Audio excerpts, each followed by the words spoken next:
Hello, everyone, and welcome back to Here Be Dragons. Welcome, welcome. I am your host, as always, Stephen Stark. And joining me this week for her turn in the hot seat for an I Know That Nerd is Aemy Blackfyre, loved by many, despised by a few, feared by her enemies. You are an up-and-coming content creator. You started only making content earlier this year, and you're already appearing everywhere. Say hi to everyone, and for those two people that haven't heard of you yet, tell them who you are. Hi, and hello to everyone in the chat. Thank you so much, everyone that showed up. It means a lot. My name is Aemy, and I'm a PhD student studying Chinese literature, and I've been obsessed with A Song of Ice and Fire for a long time, and you've probably seen me back in the old day when I was Amy L in the chats, just chatting along, being a normal person. And then one day I woke up and decided to be a content creator around June. So and I specifically blog and make videos about Western fantasy, specifically A Song of Ice and Fire and His Dark Materials, from an Eastern symbolism standpoint, especially Chinese literature. So that's my thing. That's your jam. And I've kind of known you as a friend of the channel since before that time, even.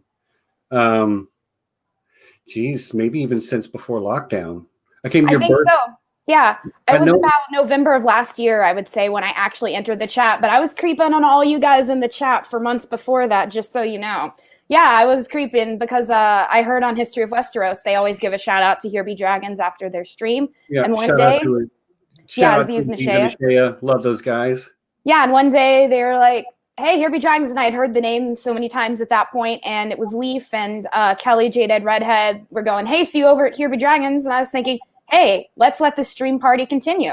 So I came over to Here Be Dragons, and yeah, I've been a part of the fam ever since. And try as I might, I can't get rid of you. I know, it's going to be really hard. You can keep trying, but it's not going to happen. I haven't really tried that hard, let's be honest. You know, no, you're a lot of fun to have around. Hold on, Sean, ridiculous Ed Tollett dropping some facts. Yes, it is known. It is indeed known that Ashaya is the best. Yeah. So the title of this series is I Know That Nerd. By extension, you by agreeing to be my guest, you are in fact labeling yourself a nerd. When did you know you were a nerd?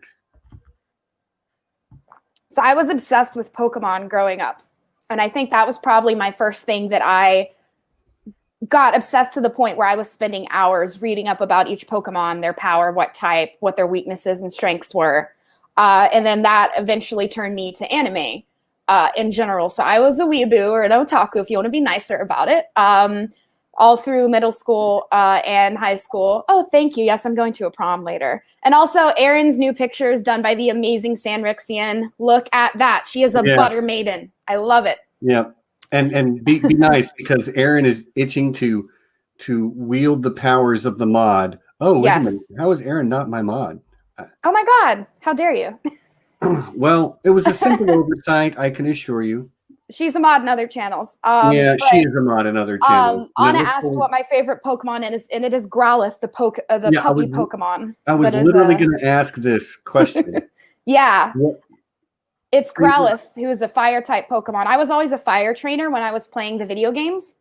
So I loved Growlithe, and then it evolved into Arcanine. So it's like really awesome Pokemon, and I'm always into fire, which sucks when then you go up against the water gym leader. It's always a terrible fight for me. But I love fire Pokemon specifically. So that was where I started out, was Pokemon, and then on to other anime. And I eventually then translated my love of Japanese pop culture into learning about the Chinese influences on Japanese culture. And then when I was 16, I started learning Mandarin, and I haven't looked back. So. Right on. So your interest just kind of gradually drifted westward from America. It's faster to go west to get to the east from here. It is. Yeah. So a fire typed Pokemon, that surprises me not even a little bit. So, like, was it then that Growlithe was the starter for the fire starter Pokemon for the first one you played? So Charmander was the first fire starter Pokemon, and I'm a little purist about being with the original 151. I'm not gonna lie, I have played second and third gen, and I pretty much stopped after that. But the original 150 are my jam, and I'm a little bit like, oh, if you don't know the original 150, then I don't want to gatekeep, but I'm just saying that if you're gonna be a Pokemon fan, you have to know the original 150. I mean, I know a lot of them, not because I was into it, but my kids, you're actually only just a few years older than my oldest daughter. And she's a huge Pokemon fan too. So I love that it goes beyond generations. I have a friend who has a 10-year-old daughter, and whenever I hang out with them, pre-Rona, we sit down and look through her books, and she asked me all these questions about how it was in the old days. And I showed her my 90s Pokemon cards, and she's like, wow, these are old. So it's like, I mean, I don't feel old, but thank you. Right. It's all relative as far as who's old and who's young, right? Right. Well, I remember them wanting to play Pokemon cards and not knowing how. So I basically had to learn how to play so that I could teach them how to play. Yeah, and if you do it the original way, it's actually really annoying because you need the elemental cards, like the fire and the water. The power cards. Electric. Yeah, it's so annoying. So I mostly did it through trading. I would on the playground trade Pokemon cards with others and try and get better.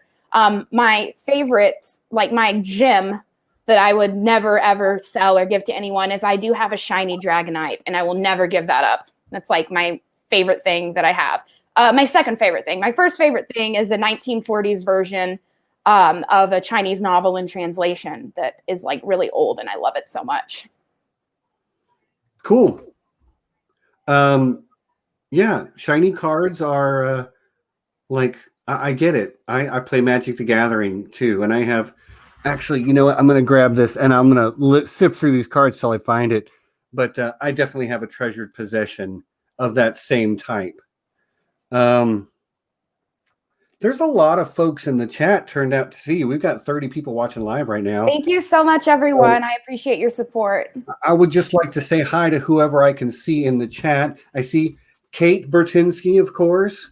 McQueen. Amy and I are in an unofficial competition to win Kate's hand in marriage, along with several other. Is it really a competition, Stephen? Yeah, it is. Trust me. I'm going for it. Lady Leaf Underhill, Leaf, we love you. Jess is in the house. Jess Bridbeck, John Webster of John Webster Film. I actually know that nerd too. Micah Clark, Through the Moon Tour, aka Yogi, Kolnitsky, Sasuke, Danny McKay, Ana Iglesias, Violent Messiah, Nessie's in the house. And also, Santavia and Kraken Tacos. Good to see you guys. Yep.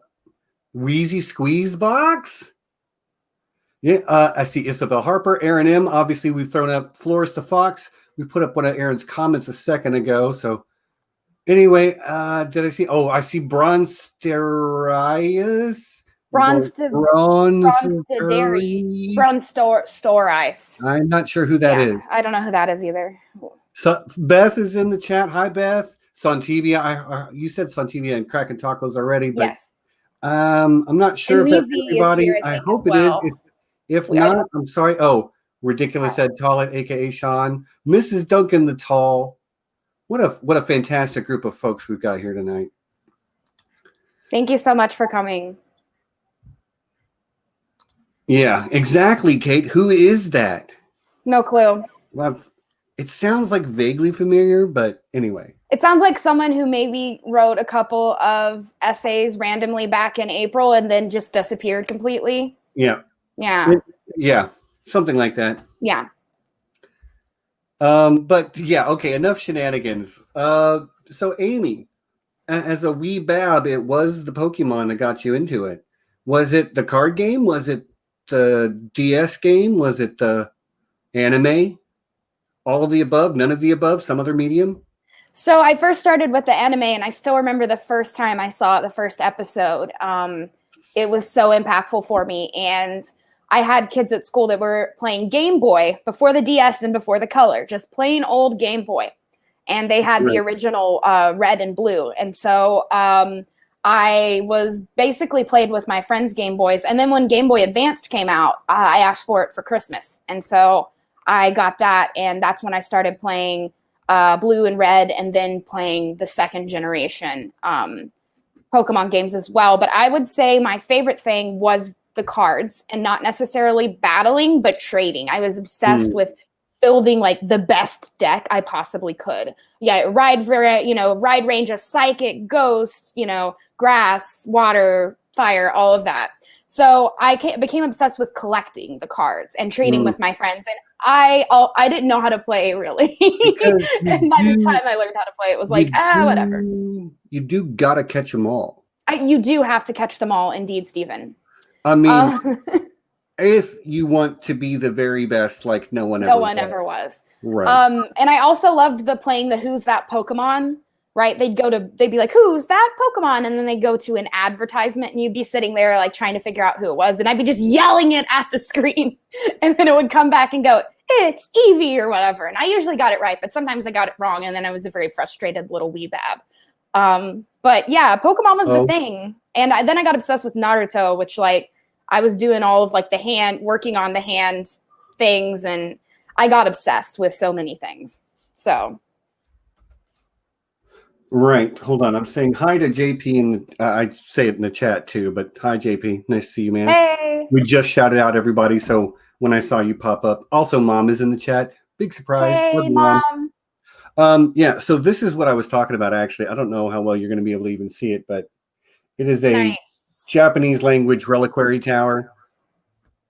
Very nice. Yeah, I it's one of my things. It's like, oh, this is so cool. I love it. But yeah, it is what it is. I love collecting, like, anything. I obviously now am mostly collecting books, as is my want.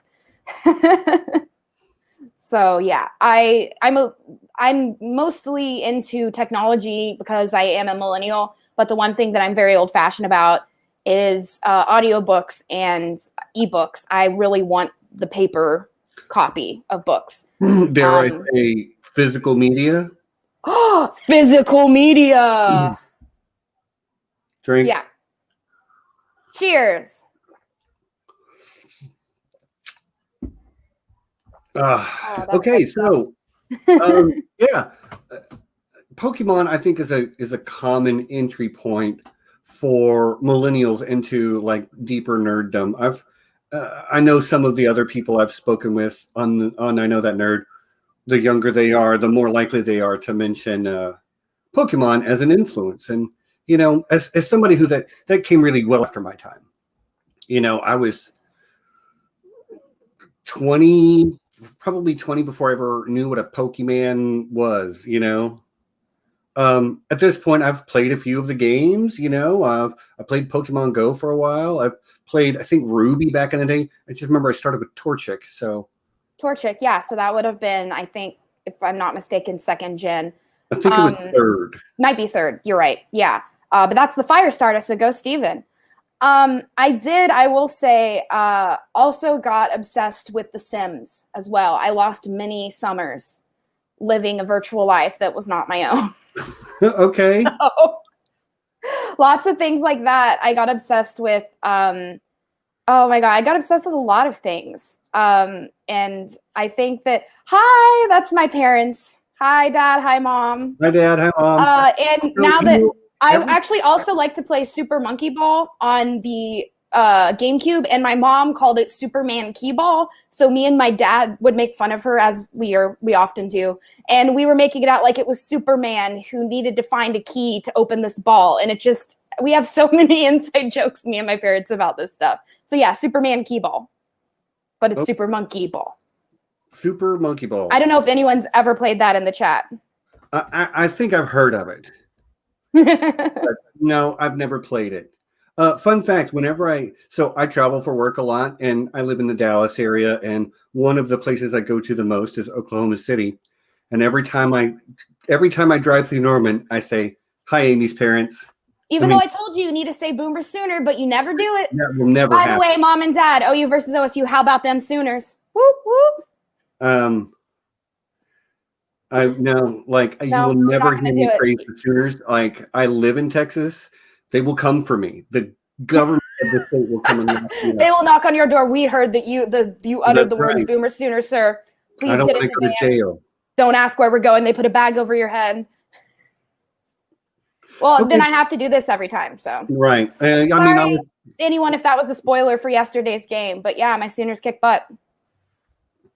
I don't really care, if I'm being honest, but I'm not a football person. Not really much into sports in general. That's okay. I'm not either. It's only Sooner football. That's it. But that took you, so Pokemon took you to anime more broadly next. Yeah.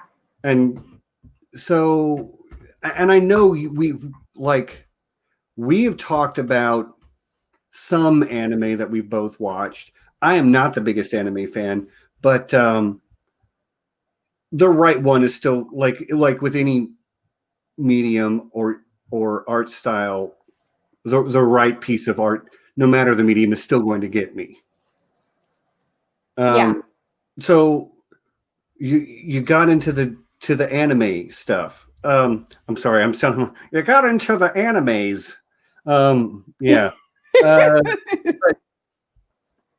I love when people put an S on the end of it. Yeah, it's great. So funny. Yeah. You got to put a V at the beginning and an S at the end. The YouTubes. The interwebs. Right. But so what is it about anime, do you think, that drew you in? Or for that matter, Pokemon? What was it about Pokemon that drew you in? Was it the cute animals? Was it the adventure story? Was it the sense of humor? Yeah, I think it was the adventure. And, when you're playing the video games, you're the trainer. And so you're going out for the first time, you're leaving home. And that, as a kid, is really, it went away, J-Dubs. It's not my fault. He keeps saying the echo is my fault. I don't know if it is.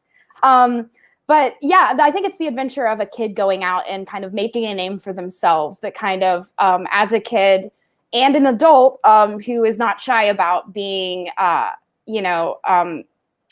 kind of into trying to do great things and be recognized for them. I've always been an overachiever in school and everything. And so I think this idea of going out and being the very best like no one ever was really attracted me to it. And a lot of anime is like that. It's about usually younger children kind of having extraordinary circumstances and having to overcome really great obstacles.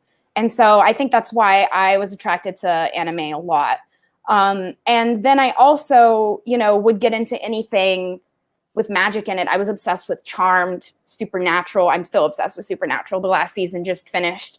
Anything with like powers and, magic in it, I was obsessed with.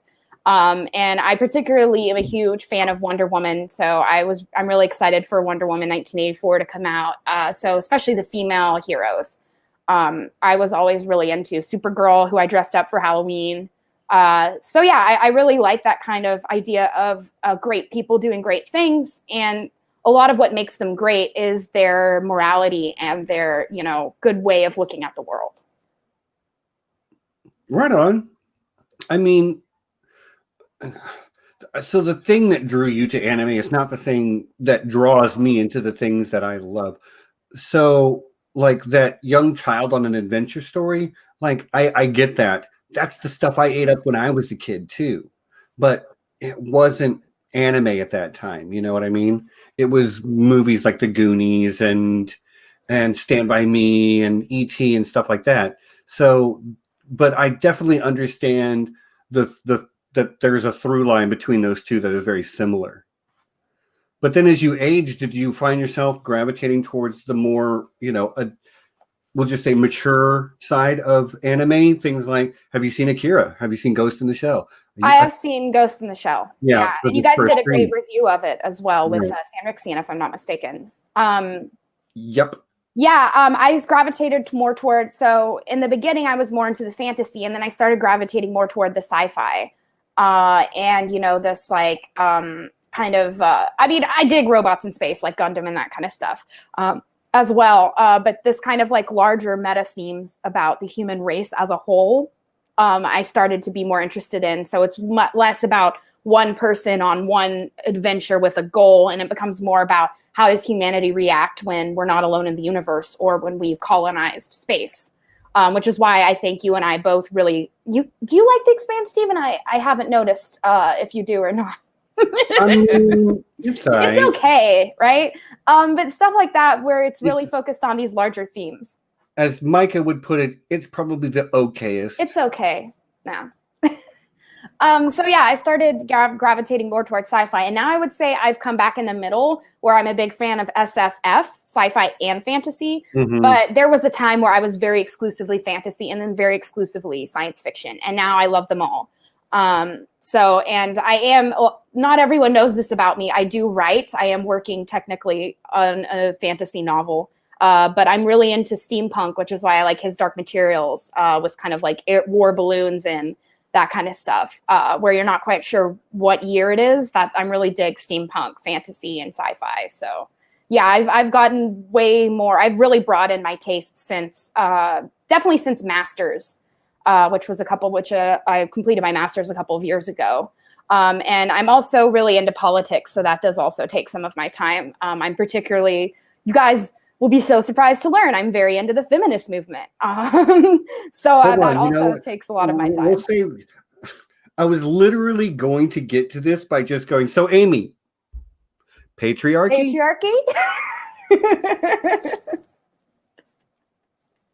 Cheers. Oh my God, Stephen, don't die. Oh my God, the patriarchy is killing him. It hurts men too. We're live. Hold on a second. Everyone, I hope you're toasting where you're at. Hopefully Stephen doesn't die and I have to do the rest of it. Oh, the last I know that nerd. Rip. Excuse me. My goodness, Stephen. Did it just go down the wrong way? Yeah. Or it really threatened you. You know what I mean? I gotcha. Okay. I guess it's time for me to admit I have a drinking problem. I'm never going to admit that. Right. Oh, that's great. Yeah. Well, anyway. So Aaron asks a really good question. Patriarchy, good or bad? Gee, that's a tough one, Aaron. It's good for white men in that it helps them, but it actually hurts them in the end because of toxic masculinity. Yeah, as a white man, I'm going to disagree that patriarchy is good for us too. Yeah, it certainly doesn't.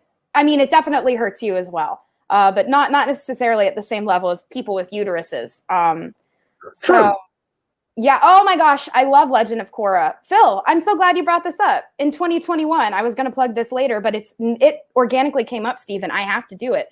I have some upcoming Avatar: The Last Airbender content, and I'm also going to dip into Korra because, yes, exactly, Phil. I love that steampunk vibe.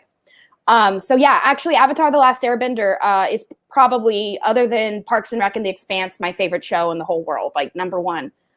Stephen has definitely heard me gush about it, how in middle school when it was airing, I was in middle school, I would have friends over to watch it. We would discuss it at lunch, like, oh, well, what's going to happen? Are they going to defeat, are they going to defeat the Fire Lord? We had a really great time, so. Right. Yes, girl. I feel you on that. Like, it's not my number one, but it might be like my number two favorite of all time show. Yeah. It's just that good. And definitely, like, it's one of those things where I've thought about it and talked about it enough that I can I can get really philosophical about individual characters, individual arcs, individual seasons, each of the nations independently. Like, I know you've got some stuff coming up. And I'm going to have this guy on my channel to talk about it, so be ready. Or we'll have you over here to do a different type of thing, but like, yes. And And at the same time, I was really interested in Avatar. That was also when I first got into Go. That's the Japanese word for it. The Chinese is Wei Qi. It's a one-on-one game like chess. So I really got into that. Capturing territory with white and black stones. You got it. That's exactly. You're capturing territory. You also take prisoners. It's often people say it's more complicated than chess. I don't know because I don't know how to play chess, so I can't say one way or the other. But that Go was probably the first thing where I literally, like, me and my friends started a Go club at our middle school and then at our high school. We were really into it. We would play during lunch. And we also then got into Chinese class. And so then we had people in Chinese class coming over to play Go because our teacher was giving us extra credit for doing it. So we were able to strong arm some people into learning Wei Qi or Go. And it is definitely older than chess, I believe. That is correct. I think that's right. Go is like very old, very, very old. Chess is as we might recognize it today, like, is the Middle Ages. So it's only a few hundred years old as opposed to probably a few thousand years old. Yeah, the first, like, the beginnings of chess, I'm sure, were later. But if you guys have seen the hero stream that Steven and I did over on John Webster Film, we talk about a scene where they are at a chess house, and that's the way that they translate it. That's kind of the best you can do, but that was Go, is what they were playing. And then they stopped playing and then ran away because two people were about to, like, throw down and fight. So Hero is a movie that Steven and I both love. Wushu films is another thing that obviously I'm a huge nerd about. Yeah. You're probably more about them because of the cultural aspect of them, though, whereas for me, it's just hero storytelling. Yeah, and I know that you did a whole stream about the hero kind of trope, and so I know that you're very interested in that. Phil, I promise Amy didn't pay me to bring up Avatar. As far as we know. So, Amy, hold on a second. I feel like I'm dropping you every, like, I'm getting a little bit of lag. Is that just me, chat? I see you freeze, Steven. So maybe the chat can tell us who is actually freezing on their end. That would be helpful, chat, if you can help us out. Because we see each other freeze, so we don't know whose problem it is. If I had another person on the stream, it would be easy to know. Yeah, it would be easy to know. Oh, Steven, it's you. I'm so sorry. Okay. All right. Well, it's fair. You know, if it's me, it's me. That's why we ask, because we need to know. Thank you, chat. If it continues to be a problem, I will maybe try to kick out and come back in real quick, you know? Trust me, I can fill time. Yeah, well, I have faith in you.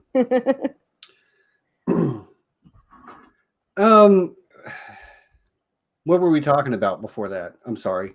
Oh my gosh, we were going talking about Wushu films specifically. Yeah. See, that's like we have the hero stream. If you guys ever get around to Crouching Tiger, Hidden Dragon, that's another one that I just want to talk about so bad because I do also enjoy.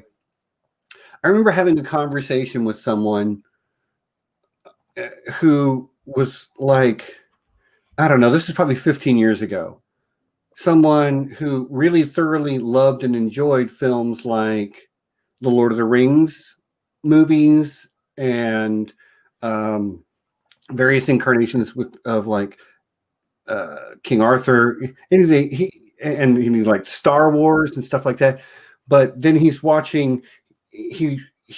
I told him, "Oh, if you like all that stuff, you should watch Crouching Tiger, Hidden Dragon." And he said, "No, that's too it's too fanciful." And I'm like, "What? Why? They're running on trees. Okay, Jedis can freaking jump 50 feet through the air, and like Luke Skywalker could probably run on water if he spent some time training as a Jedi to do it." And where do you think Lucas came up with the idea for a force that runs through all living things? Hello, chi. Chi. Yeah. Right.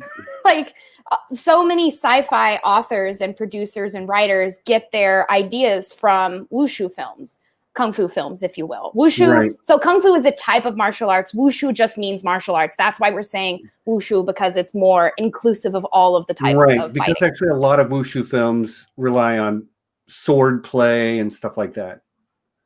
Like it's not just kung fu. Yeah, exactly. It also has the weaponry, the spear, and the sword, different types of swords. Yeah, so there's also that. But I also, because I started out being interested in Japanese culture, I was always interested in samurai films as well. That's the way of the samurai, just like with learning wushu, like if you were in the, like Wu-Tang Clan talks about this a lot, right? Like the way of the warrior, also has a code to it. It's not just about fighting. It's about knowing when to fight and when not to fight, and when to defend your honor, when it's worth doing that and when it's worth letting go. Right. Which is something I talk a lot about, another plug, on John Webster Film when we were talking about Quentin Tarantino and Kill Bill. Right on, right on.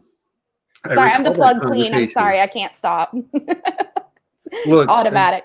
Amy, I know who you are. You're here to be my guest. Because you know this nerd, so. I do. I actually do know this nerd a little bit already. I'm going to agree with Violent Messiah here. Samurai movies are amazing, except for that last one. Oh, you mean? Oh, okay. I'm sorry. It took me a second to get what you were saying. Yeah. No, but I have seen. So I've seen Seven Samurai. I've seen The Forbidden Fortress, and I've seen Ran. And maybe a couple other Kurosawa Yeah, you've movies seen some great classics. Yeah, I've seen the classics. I have not seen a whole lot of them, but I have seen the big ones, Oh no, Yogi bringing up Tom Cruise. Don't get me started on the Orientalist implications. I gotta just putting that on the shelf. Yeah. You can listen to me read my essay about Orientalism and his dark materials. I mentioned The Last Samurai as an Orientalist movie, so. Yeah, it's there. As a general rule, I try to get people to talk about things they love, so we can just move on from this. Move on. Unless what you love is picking apart this movie, like that's the thing. It does make me happy, but I think things that I love make me happier. Yeah. My general thing is just to shrug and go.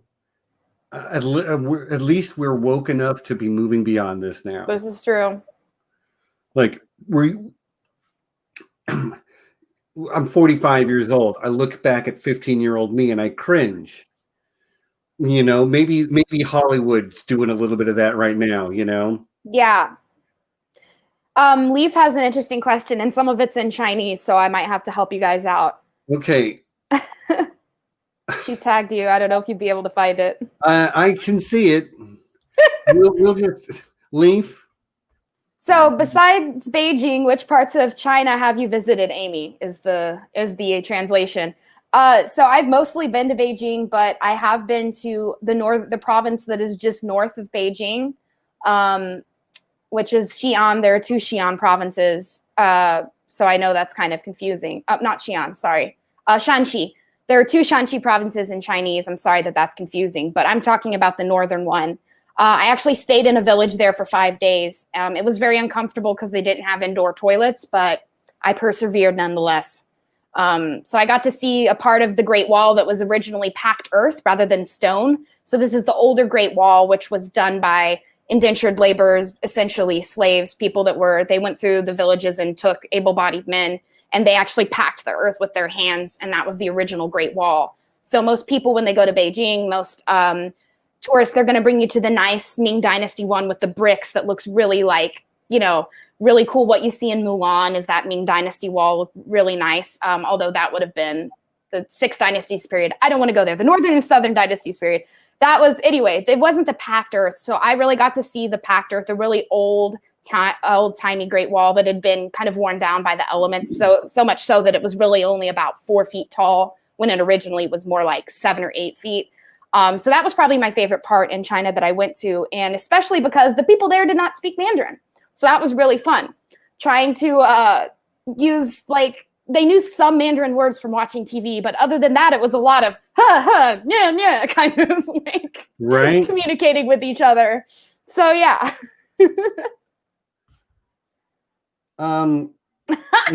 Inquiring minds want to know. I'm from Oklahoma, so I have no problem peeing in nature. It's just going number 2 that I'm a little more uncomfortable with. Yeah, what can I say? If you got a shovel, that helps a lot. Yeah. So that was when I was like roughing it in the kind of more rural part of China. But otherwise, obviously, I enjoyed going around Beijing, especially because when I was on the subway, people would talk about me, not knowing that I spoke Mandarin. So that was really fun. Hearing people talk about me. Yeah. Yes, Betsy, I love mahjong. I actually, during my undergrad, so for 4 whole years, I had a group that we would meet every other week, either at my house or other people's house, and we'd play mahjong. The thing with mahjong, though, is you need 4 players, so you have to make sure, even if you have like 6 or 7, that's fine, you can rotate, but you have to have 4 players, otherwise you can't play the Chinese version. So I was taught by my friend from Hong Kong, and I actually beat him a couple times, so, sometimes the student surpasses the master. But yes, I love playing the Chinese version of mahjong, and I did lose and win some money. So, win some, lose some.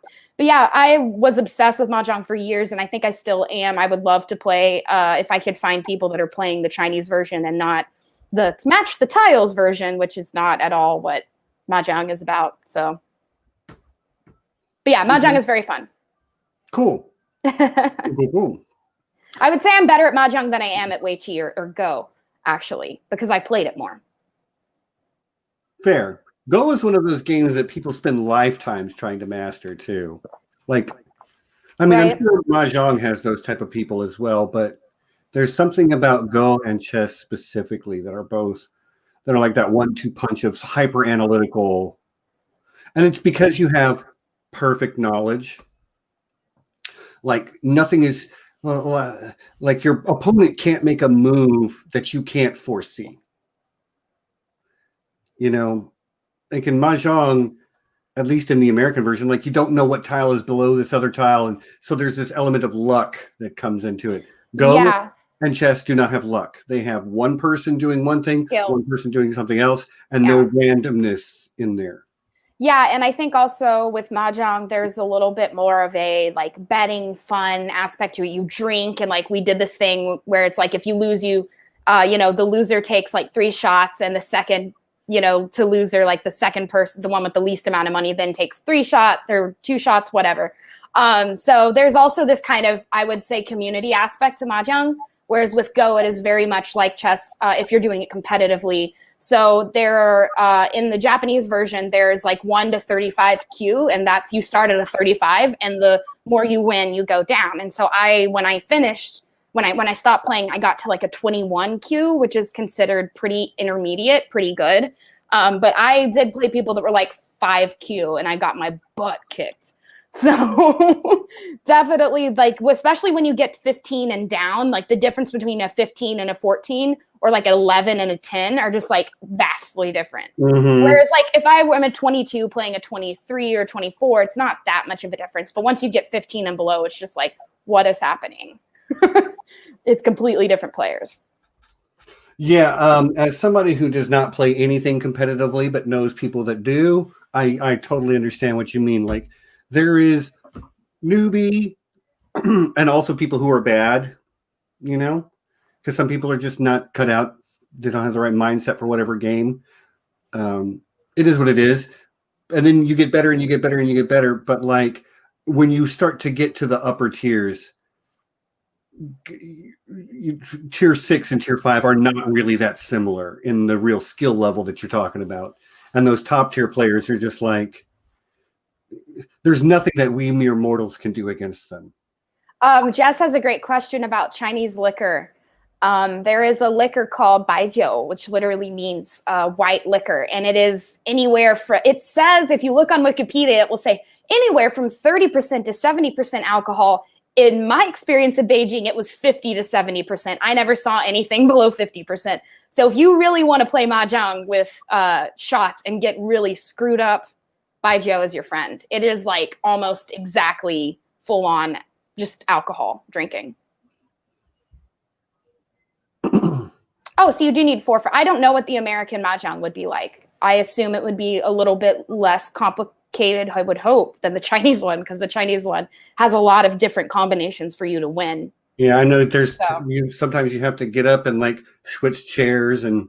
Oh yeah. Oh my God. People are so and I'm not saying people, like, I am so superstitious. Like, I always win when I'm sitting on east, and I always lose when I'm sitting on the south. I swear, I will die on this hill. I win better on east and west, and then south, I always lose. North is like here or there. But yeah, you have after every round, you kind of you either move, everyone moves clockwise or counterclockwise, or you ask like, hey, do you want to move? And if everyone's fine, then, you know, you just sit there. But I had some friends where they're like, we have to move every single round. You have to rotate.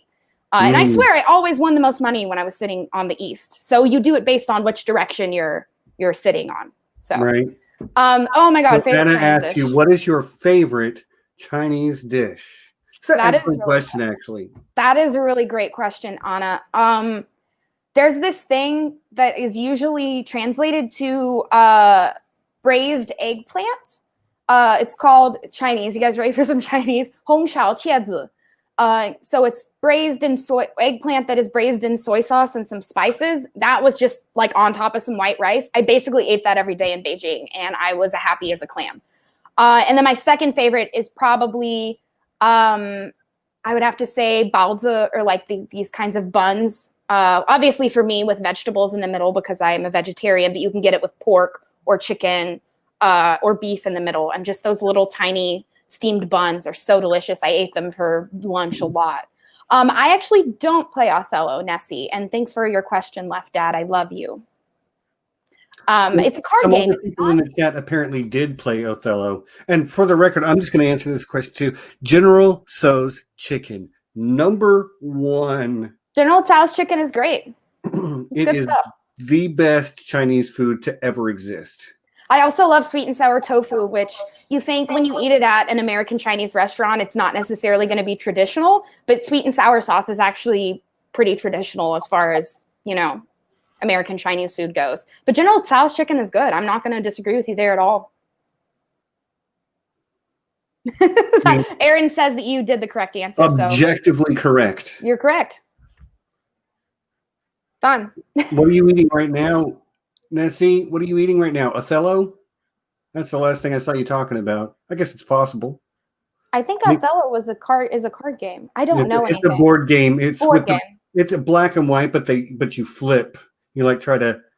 Okay. Yeah, you try to like end lines, and then you flip the colors. Oh, you guys are making me hungry in the chat. You guys talking about Chinese food. I'm so hungry. Mushu pork. All right, that sounds. Yeah. Okay. We're getting off into the weeds so of hungry.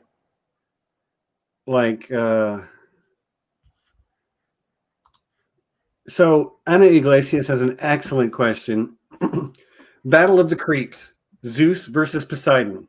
Who is the biggest creep? Damn, they're both creepy. You guys know over at Unspun Yarn, we're always saying Zeus is a hoe. So I got to go with Zeus, but Poseidon is definitely creepy. And Anna, you actually unintentionally made me think of Battle Royale, which is a Japanese manga, and they made into a movie. And that is one of my favorite movies in the whole world. And J-Dubs, you know that's going on our list for John Webster film, which, you know, we only have like 170 movies on the list. So we're really running out of ideas, Stephen. Yeah, well, yeah.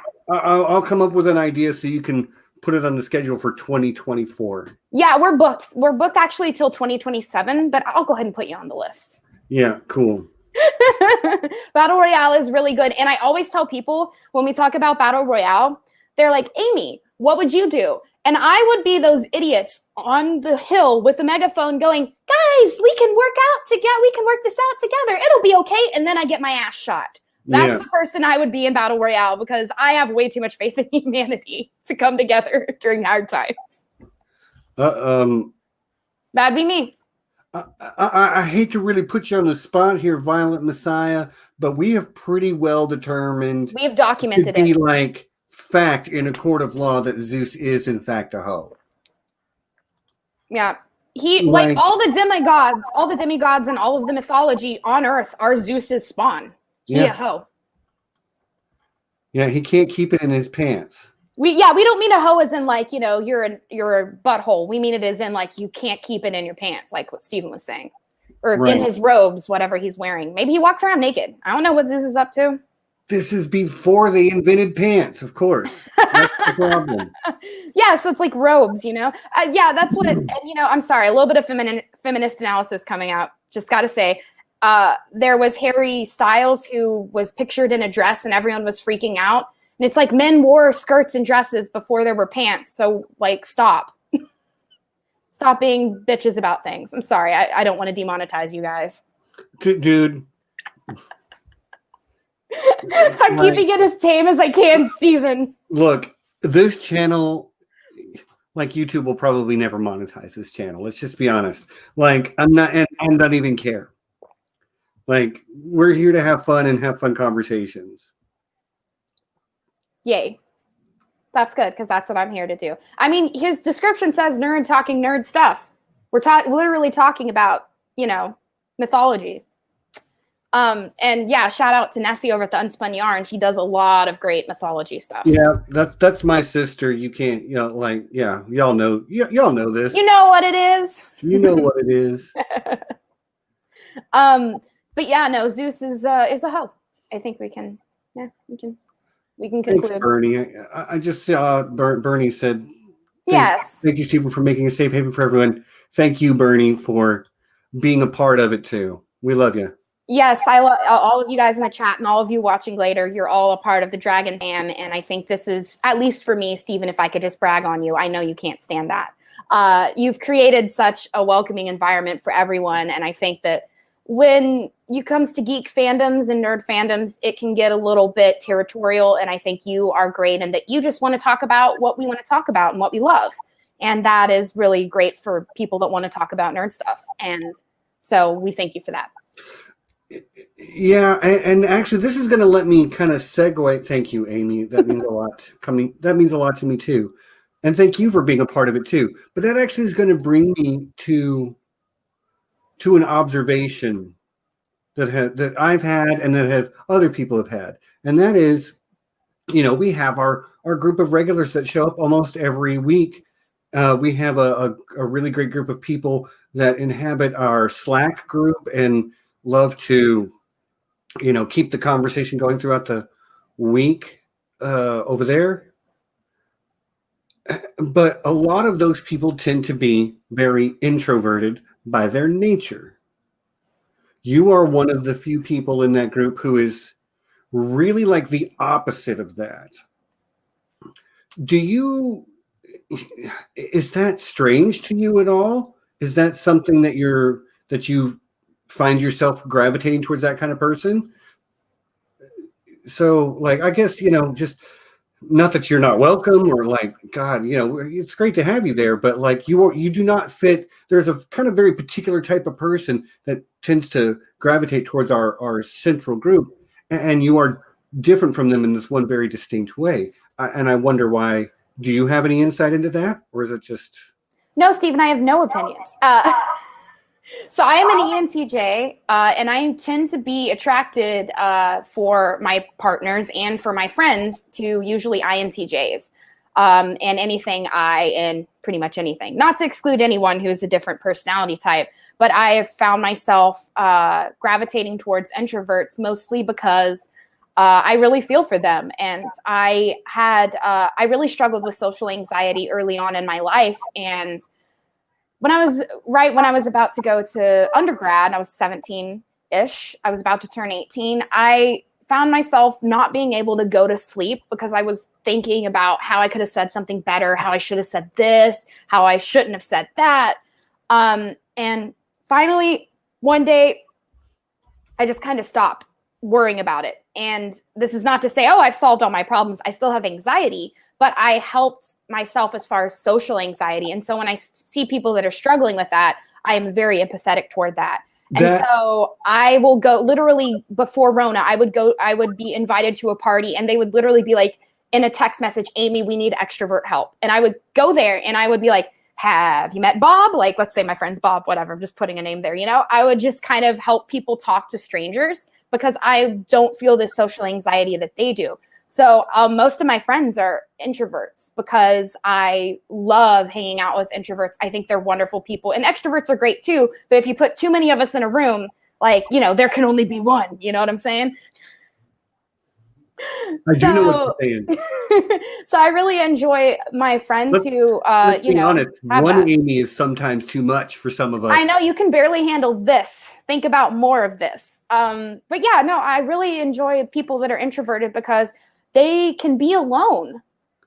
And that to me is really admirable because I, especially now in quarantine, am going a little crazy. I can't be alone for that long. And I know there's some people that are like, when they hear that, they're like, are you kidding me? All I want to do is be alone. I like hate doing social things. I hate leaving the house.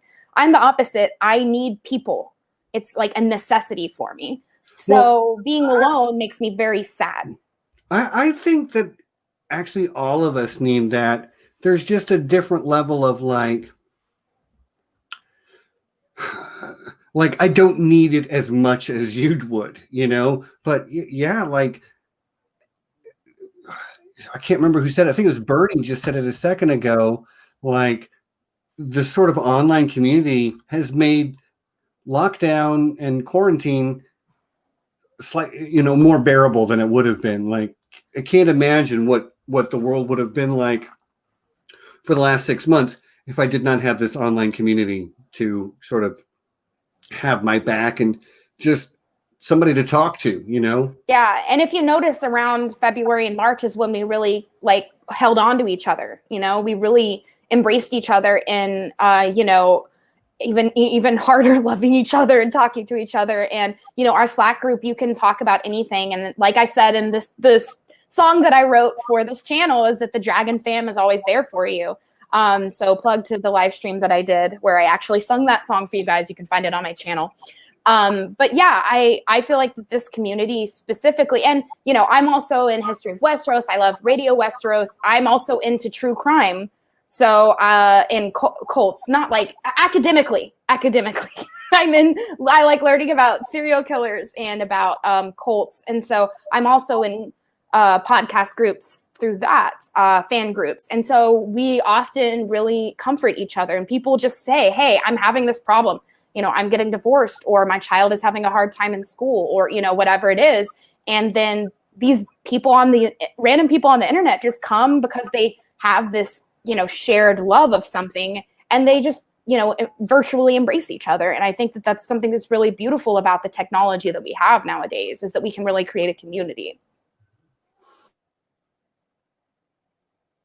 The undead immortal Zoom link that will never die. You guys better hope that guys, I do graduate in 4 years. Like, I'm eventually gonna lose that paid UCI that paid Zoom service. Something out. We've got 4 years. All right, yeah.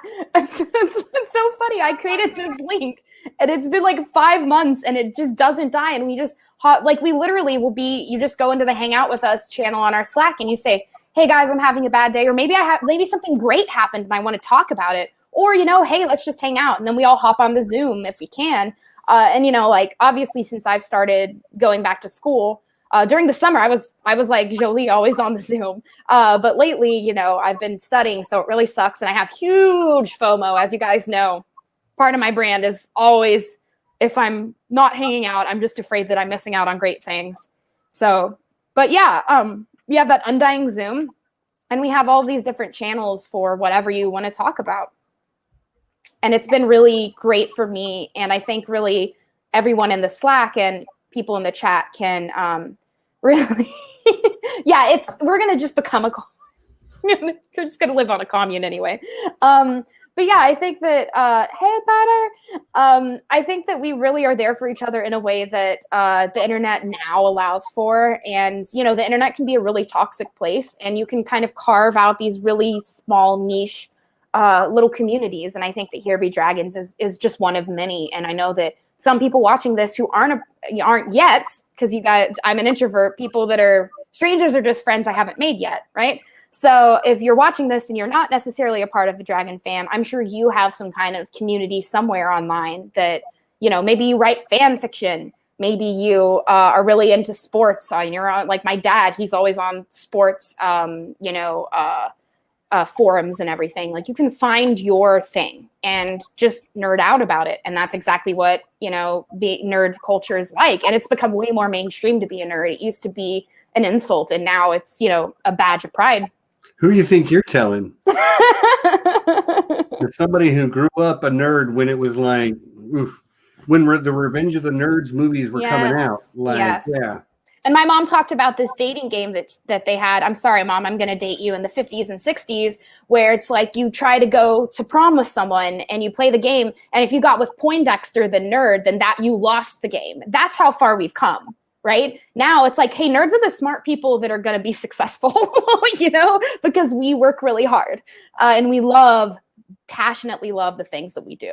So, we've come a long way, nerd culture. I'm glad to be born when I was, because if I would have been born earlier, I would kind of have a little bit of stigma of the word nerd. But now it's like, sure, I'm a nerd. I'm very, very proud to be one. As am I. As are pretty much everybody watching, I'm sure.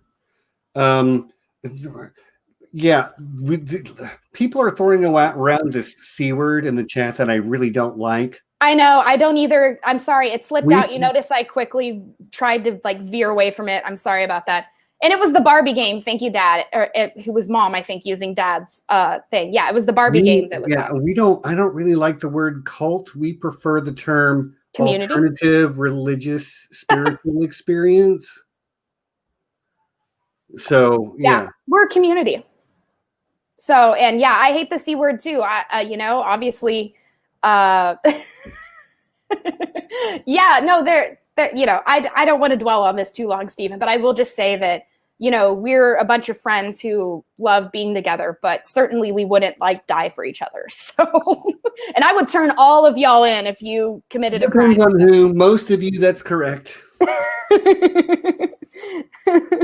So, Anna wants to ask a question. Let's just. I love this. We'll answer this question, and we'll go to the mid-roll. Sounds good. Rogue One is my favorite Star Wars movie, hands down. I love how the main character is wanting to defend her father and his honor. I really like that. And we're definitely going to talk about that hopefully soon on John Webster Film. And actually, I'm going to scroll up because I want to get the second part. Favorite Star Trek is absolutely the original. I don't mean to be, a little bit purist about it, but I grew up, my mom was an original Trekkie as far as the original show. And so I kind of have it in my head that this, and I totally agree that the storytelling of the first is, even though obviously the special effects are terrible, the storytelling is pristine. And I don't think that later shows and movies quite get to that level of meta commentary and kind of a good character development that I think that the original Star Trek did. Okay. I mean, everybody's got a different answer to this. There's a reason that that's a good question to ask. But I will say right now, though, Captain Kirk, yeah, okay, William Shatner was trained as a Shakespearean actor, so he overdoes he overdoes the acting. I get it. It turns a lot of people off. But I would tell all of you out there watching, just give Star Trek the original a shot. I think it's worth it. Yeah, it's not just the overacting. He's kind of a disagreeable person, we'll say. He has the confidence of a mediocre white man, Stephen. Well, now he just needs to get a little bit better and he can be a mediocre white man.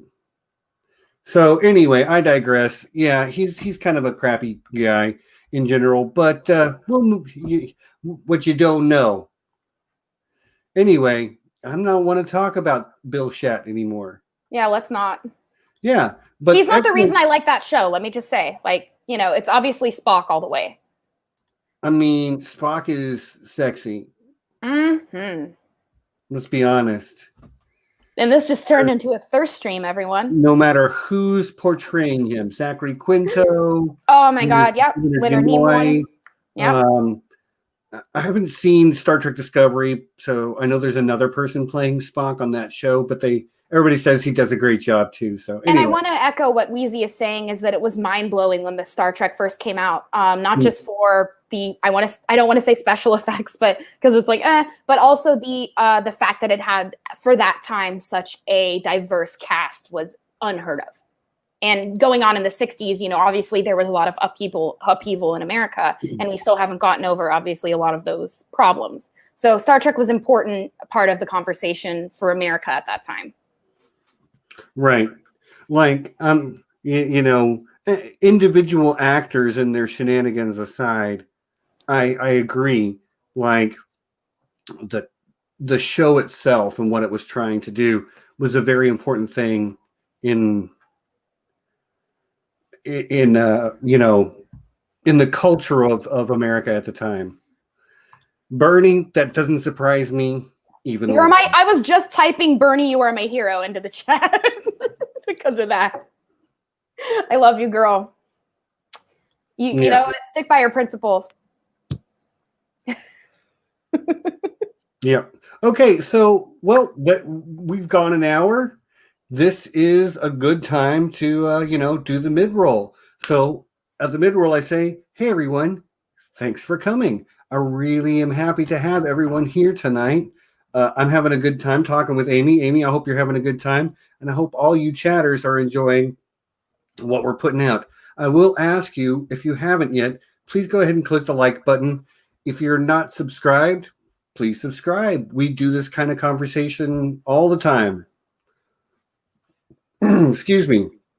So yeah, speaking of doing this type of conversation all the time, next week we're coming back and I'll have John and Nessie with me, along with one, maybe two really fantastic returning guests.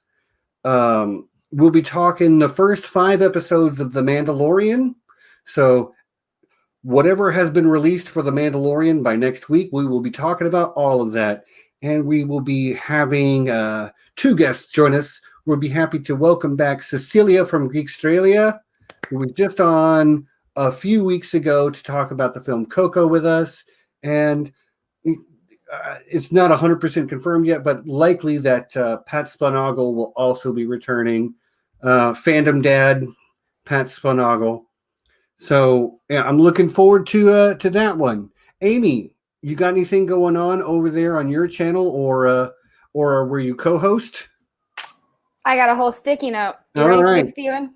He's like, oh God. Go, no, like at least it's written down. Go ahead, go for it. This Friday, November 27th at 2 p.m. Eastern, I am going to be on new friend of the channel, Yogi's channel for a live stream about Danny and Orientalism. Danny's my favorite POV. Orientalism is something that obviously I like to talk about. So his channel is Through the Moon Door. Moon Door is 2 words. You can go to my channel and he will be under my friend's channels. And under there I have all 3 dragons channels, Through the Moon Door and Voice of Geekdom, our buddy Dan. You can find all their channels there. So that's going to be this Friday at 2 p.m. So I know you guys are going to be all full from your Thanksgiving leftovers. So tune in. We're going to talk about Danny, what she's doing in Essos, and what that means as far as Orientalism, right?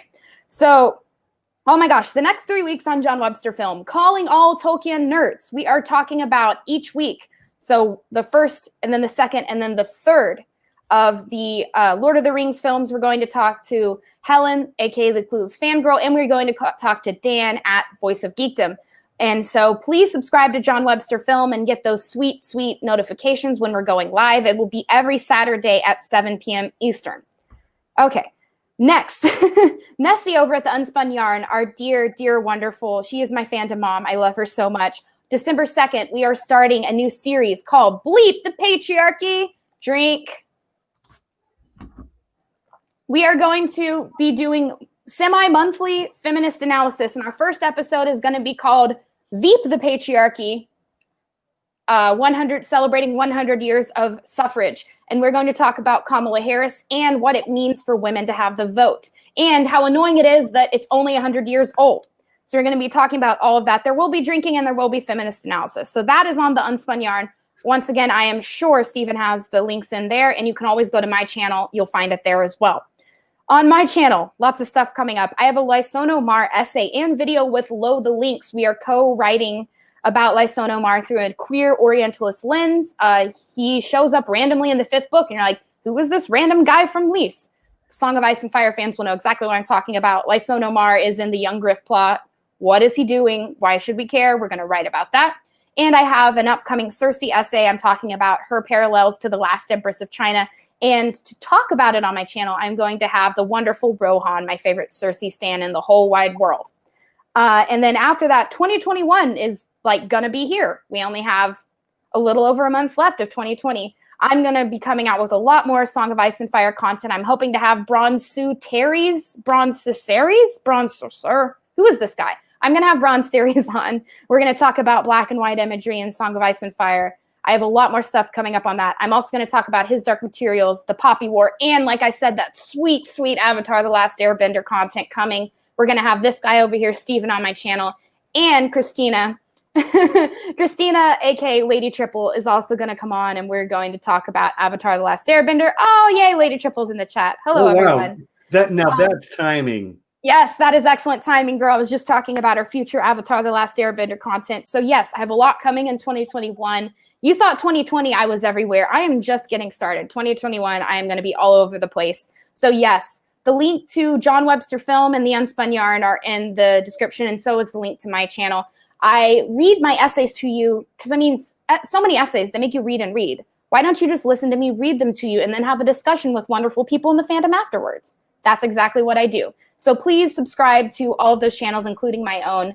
And I look forward to bringing you guys awesome Avatar Last Airbender, His Dark Materials, The Song of Ice and Fire, and the Poppy War content coming up 2021. I'm done. Okay. You know what? That wasn't too bad. It's not a sticky note. Yeah, that's not. Hey, look. Stop flashing yellow rectangles at me. Ooh. Okay, that's it. Hold on. Bam! This is what you get. Knew you were going to do it. I knew you were going to do it. Anyway. That's okay, Steven. We're still friends. Yeah, for now. Speaking of like your time commitments and stuff, I have no idea how you do it. I have no idea how you are a grad student, and then you have your own channel, you co-host, you appear as a guest so many places, and yet somehow you still also manage to play in my D&D game. Yes, actually, Steven, your D&D game is just a beautiful light, in my life. I play a sassy and flirty gnome, so basically me as a gnome. I am a PhD student who also teaches. So basically when I'm not on the Slack or on the Zoom with you guys, I am studying or sleeping or eating. That's kind of my life. I believe in making time for the things that I love. So when Nessie was like, hey, do you want to do Bleep the Patriarchy? I'm just going to give a little drink for that. Like, I'm going to make time for that girl because that is something I love to talk about. And not only am I a Chinese literature major, I also am getting something called a graduate feminist emphasis, which means that I also am getting an emphasis in gender and sexuality studies. So I get to apply a lot of what I am studying for hours on end and writing papers on in school. I get to apply that to my own channel and to other conversations I have with great people in the fandom. So when I write my essays, I have a very strict 5 to 6 page limit, and I specifically will reference scholars, but I won't necessarily do a scholarly type writing. I want this to be extremely accessible to everyone. I want you to learn about things like the Monkey King and, Journey to the West, Sun Wukong, and what do peaches mean in Chinese literature. So I teach you a lot about things that are going on in the East, and Eastern mythology is very old, and a lot of Westerners are unfamiliar with it. So I really want to make it accessible to people. And so because of that, I use what I know and what I've learned through academics, but I make it as easy for you guys to listen to and read as possible. And another reason that I also read these essays, Stephen, I have to thank you for this, is that there are some people with dyslexia. There are some people with sight problems. They can only listen. So I want to read it to them. I want to also talk to great people like Lo the Lynx. I've also had on Crowfoot's daughter, Archmaester Emma, my big sis, All Hail the Night's Queen, aka Jolie. Having these great people on to talk about it. And I'm also very, very proud to say that so far, I mean, this is going to change in 2021, but so far I've only had women and people with uteruses on my channel. And I really want to highlight women in the fandom, which is why when Nessie over at the Unspun Yarn asked me to do something like BLP, I won't say the whole thing again, so we don't have to drink. But yeah, when people ask me to do things that I love, like John Webster Film asked me to be his co-host to talk about movies once a week. I mean, yeah, it takes hours, but I like to make time for the things that I love. And, you know, I still try and I make time for my students, make time for my studies. And I'm working on final papers right now because my semester is going to end in a couple of weeks. So I'm going to disappear a little bit more than usual from the Slack, which I can't even imagine. I'm there all the time. Yeah, and I had my first ever stream on Unspun Yarn was about monkeys and monkey imagery, and the Monkey King, and you know, Tyrion, and specifically his monkey imagery. I'm obsessed with monkeys. People would know that. But yeah, I don't have that much time technically, but I make sure to carve out time for yeah, uteri. Yeah, people with uteri. But yeah, I really carve out the time for things that I love, and I have just hit the ground running when it comes to joining the fandom as a content creator, you know, and most people would say, oh, Amy, you need, not most people would be like, yeah, keep going, I would hope. But some people might go, oh, but you're a PhD student, how do you have time? I just find the time and I carve it out, and I don't say no to things. I just push things back a week later. That's how I do it. I think one of the things that helps, though, is that your job is in academia, so like school and work kind of blend into being one thing. Yeah, definitely. So, yeah, I that's, you know, you don't have to wake up at 30 in the morning and go to a 9 to 5, you know. No, and that's, and you know, normally I would say that what I do like about a 9 to 5, which I did work in between my master's and PhD, I had a real person's job that was a 9 to 5. What I didn't like about it is that like I had to be there at a certain time and I had to come back at a certain time. But I did like that I could just come home and there was no more work. I could just do whatever at home.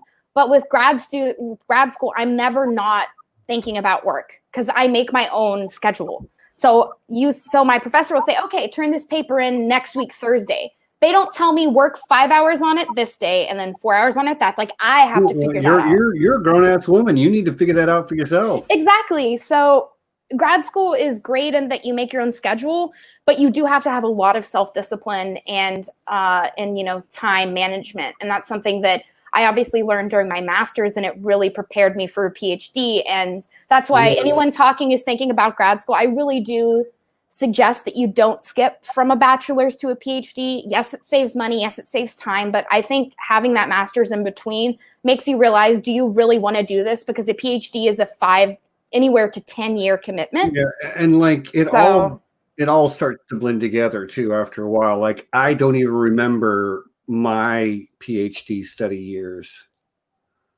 Yeah. But grad school, I think, is great because you do get to do what you love. And yeah, so, well, like I said, I don't even remember grad school at this point. Well, I mean, you know why mostly that is. Because I didn't go. So.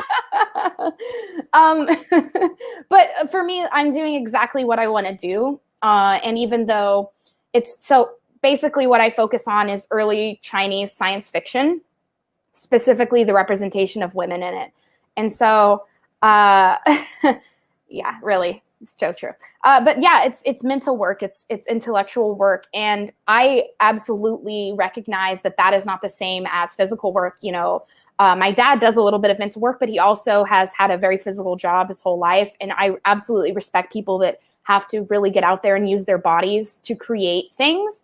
But for me, it's all up here. And, you know, I'm learning another language to read and write and translate. And so for me, that labor does take a lot out of me, but it's a labor of love. Yeah. And like, you clearly do love it. I mean, I've known you for a while. We've been on a lot of Zoom calls together. So like, I've had conversations with you about probably everything under the sun, but like I've had enough conversations at different times where you don't just mention it once either. Like it has become very clear to me that you are someone who really does want to be in academia, who really does want to like study the nitty gritty of this stuff. You know, because I've heard you talk about it in the context of a lot of different things, and that's great. I don't love anything that much, you know. Yeah. It is what it is. Well, and I think important for what I do is that I'm looking at sources that have never been translated and that has not been written about in English. I have found a couple of scholars in China writing about it in Chinese, but you kind of have to assume, obviously, that most Americans it's not accessible to them. And so my dissertation, which I'm going to have to start writing in 3 years, is I'm going to be working with sources where I can't just look up, how did someone else translate this? It's all on me. And that is a lot of pressure, especially as someone who's, Chinese is not my first language. But I do think that science fiction is decidedly a Western genre. And so to look at, the Chinese interpretations of sci-fi is very interesting to me. And when I say early, by the way, everyone that's watching, I specifically study 1870 to 1935-ish. That's my time period in China. So this is before the People's Republic of China, what we think of today as China, which would have happened after 1949. This was still imperialist China. Yes, late imperial China, and then what is called the Republican era China, the Republic of China, which is 1912-ish to 1949. But you know how China is. They're like, this and that. And like, China once divided must unite, once united must divide. That is from the Romance of the Three Kingdoms, and it is the most true statement ever said. Yeah. I do love me some Chinese history. I mean, clearly you're going to be much more versed in Chinese history and culture than I am. But you talked very early in the stream about visiting the Great Wall. And as cliche as it is, that's one of my top vacation destinations in the world. And maybe not just China, but especially the Great Wall, the Forbidden City. I would love to walk up Wudong Mountain, although I'm not young and it is steep, and if they install an escalator, I would definitely go. But yeah, okay. Actually, this is a really great question from Bernie. What do you plan on doing with all these degrees when you're done career-wise? I just want to be called a doctor, first of all. Don't expect me to be medical. Yes, Dr. Blackfyre, which is on my birth certificate. This is indeed the name of my family. Right.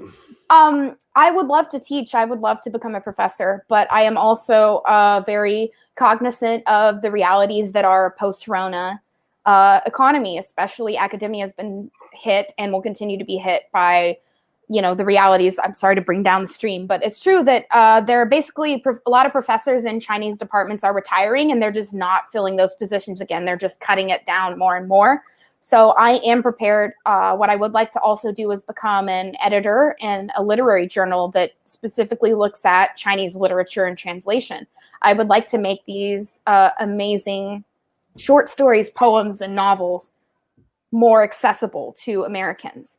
And so when I was in undergrad, I did 2 internships, one in World Literature Today and one in Chinese Literature Today, back at my home University of Oklahoma. Woo woo, go you! And they focused on promoting literature from all over the world in translation to Americans. And that's what I want to do. So if that means that I'm a professor, great. If that means that I'm an editor, that's also great. If it means that I somehow find a way to write ass-off essays the rest of my life, I'm also okay with that. I basically want to apply what I am doing in my studies so that Americans will become a little bit more familiar with China and its literary history, which is long and really, really phenomenal. I see. You're trying to do this cultural fusion thing, which will eventually lead to the takeover of the world by the United States and China, thereby ushering in Firefly. And we'll get to see what happens in season 2. This is true. Yes. No. And Bernie has a good question about being a translator.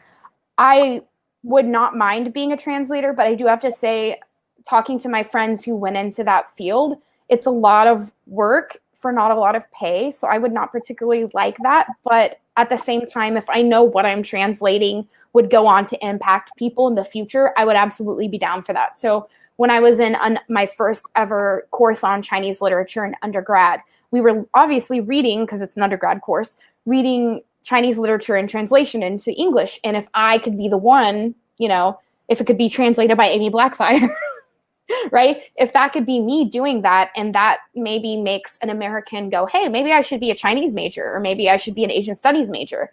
If that makes an impact on people's lives, then that's what I want to do. I just want people to read literature coming from China and other Chinese speaking places such as Taiwan, Singapore, Malaysia, to understand that people all over the world are humans and they have human experiences, but they also have very cultured experiences. And you can learn a lot from fiction about, what it is like to be from a certain place at a certain time period. And that's really why I want to translate.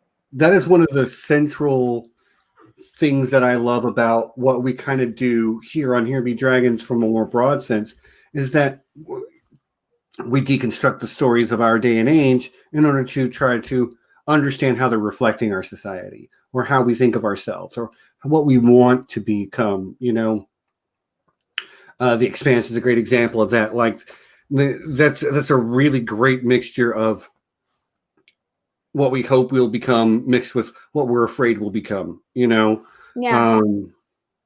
Which is probably what the future is actually going to look like. Maybe not the same as that, but like a mixture of our fears and our aspirations. Humans are humans, but well, and if you notice, but that's what you're saying, though. Yeah. That we're all humans, even people from China and from the late 1800s. The things that they're writing about are still the things we're writing about today, I would assume. And if you notice The Expanse, while we're on the subject, Stephen, you'll notice that there's a lot of Chinese writing everywhere. Mm-hmm. Oh, I'm sorry, the echo's coming back. I apologize, viewers. But what I love about that is that I can read that and I feel a little bit more like a global citizen, and a little bit more like I'm not, this is like humble brag, but a little bit more of a forward thinker, and that, then everyone wants to say the number one language is English. No, the number one L2 language is English. Yeah, more people in the world learn English as a second language than any other language. But the number one language known is Mandarin Chinese. So I'm not saying, like, obviously, here's my PSA, everyone should learn Mandarin. But it's also that I think that there's a theory in linguistics, and it's totally blanking. They talked about it in Arrival, the 2016 movie, if you've seen it, that you actually can rewire your brain by learning another language. And I think that's absolutely true of Chinese. I change the way that I look at the world when I'm speaking Chinese than when I'm speaking English. I actually feel like a different person when I'm speaking Chinese. And so the way that I categorize things and the way that I express myself is different when I'm speaking Mandarin and when I'm speaking English. That's really interesting. And you're right. I do remember. Now, we just had a watch party for Arrival. I did not get to attend that for family reasons, but I do really enjoy that film. And you're right. There is this sort of like talking this way. Your brain just works differently depending on how you're taught to contextualize and conjugate and syntax and all that stuff, which I think is really interesting. But I just remembered something, and it's terrible. I did not give Patreon shout-outs to my lovely... Let's do this. Lovely and then patrons. After you do that, Stephen, if we could get up Micah's question. Yeah, but go ahead and do those sweet, sweet Patreon shout-outs. I'm going to just pop it up so we don't lose it. But yeah, it's a short list. It's the same list I read every week, but it's a list that you guys need to hear because I love these folks. These are the ones that sort of keep the lights on over here, and I really appreciate you. So it's our High Council of Patrons includes Lord John Bronsteen the Wise, somebody you've probably heard of, Amy. Yeah, we also have Sir Maura Lee of Starfall. She's a patron to so many fandom content creators. Maura Lee, we're just super honored that you're also one of ours. Maura, you are amazing. Yeah. Sixto Sounds, aka JP the Axe Grinder. Saw him in the chat earlier. Maybe he's still here, but my IRL buddy, JP, thank you so much. And then, of course, recently added to the list of our High Council is Ridiculous Ed Tollett, aka our Alpha patron, and probably our Omega patron as well. Guy has been here from the beginning. We love you, man. Thank you all so much for continuing to support us. Oh, there he is. There's JP the Axe Grinder. Oh, go ahead, Stephen. But yeah, thank you so much. And if you want to become a patron, link is down in the description. I will say, like, a lot of channels we don't do scripted content here. I don't have to put a whole lot of work into it. So these are just people who are trying to help offset our expenses. All of our content is free for everyone always. But if you want to help support this community, Patreon link down in the description. Okay. When was the last time you checked your Patreon, Stephen? Because I think you have a new patron, and her name might be Aemy Blackfyre. Yeah, I noticed that, and I meant to send you a message at the time even, but like something got in the way and I forgot. But yes, Aemy Blackfyre, brand new patron. Actually need to put your name in the credits. But it will be there. Very soon, you will be among such other fandom luminaries in the later nights, such as Sir Julie Beth of Tarth, and of course, Sir Peadar the Irreverant. Awesome. But yeah. Great. Right. Yeah. So, no, seriously though, patrons, you don't, including myself, I'm talking to myself, you don't know how much that means to this channel. You guys are amazing. Yep. And fun fact, I'm about to get a new computer. So, and you know, Patreon is helping cover that. We've got, another thing. I'm sorry, Amy. We're giving away 3 books. We're giving away 3 books to international viewers. The Thrones Effect, The Unofficial Guide to Game of Thrones, and The Great Castles of Westeros, sort of like A Song of Ice and Fire fandom multi-pack. That is only going to be available to our international viewers. We are going to do trivia questions. We will drop the questions next week and have a winner the week after that. Everything will be made clear between now and then. But John and Nessie and I, we're going to have some Here Be Dragons trivia questions for you. And depending on how many you can answer, and then answer them, email us your answers, and the winner will be whoever gets the most points. Also, I believe Kelly, aka Jaded Redhead, just became a patron as well. Did she? She did, but I think I sent a message to her too. But that means anyway, I need to check Patreon, is what that tells me. It's been a weekend too. You know, got my daughter this. Hey, you've been busy, Stephen. We get it. I just, as long as everyone's recognized, that's all that matters. Yeah, but yeah, love you guys. All right, well, Amy, we got about 30 minutes left. So, Micah's question was about how I got into Aswath as well. Oh yes, it was. I'm sorry. So that's a great question, Micah. I'm actually, like quite a few people in the fandom, I got into it through the show Game of Thrones. So I watched the first season and I was like, hello, my new obsession. And I went out and I bought, I believe, the first 4, and I had them read by the time that the second season came out. I was obsessed right off. I'm really interested in political intrigue. So I know a lot of people talk about the magic, but I'm really interested in symbolism and political intrigue, and it has both of those in spades in the books. So I was really interested in the power going on in King's Landing. And actually, Micah, my favorite book is Fire and Blood, which is about the Targaryens. And this is a great time to mention my name is Blackfyre, not because I'm a Blackfyre loyalist, but because I'm interested in the Blackfyre rebellions. I love learning about the Targs during a time of turmoil. So I actually am super into Dany. I'm super into the Targs. I think that they have the claim to the throne. I think Robert was a usurper. Don't at me, VM. I know you're going to be there. Violet Messiah is going to be like, Stennis. But I'm super into the Targaryen regime. And I think that learning about the Blackfyre rebellions is very fascinating to me. And that's why I picked the name Blackfyre. And so I'm really interested in the history of Westeros, even before the main series. So I love the Duncan Egg.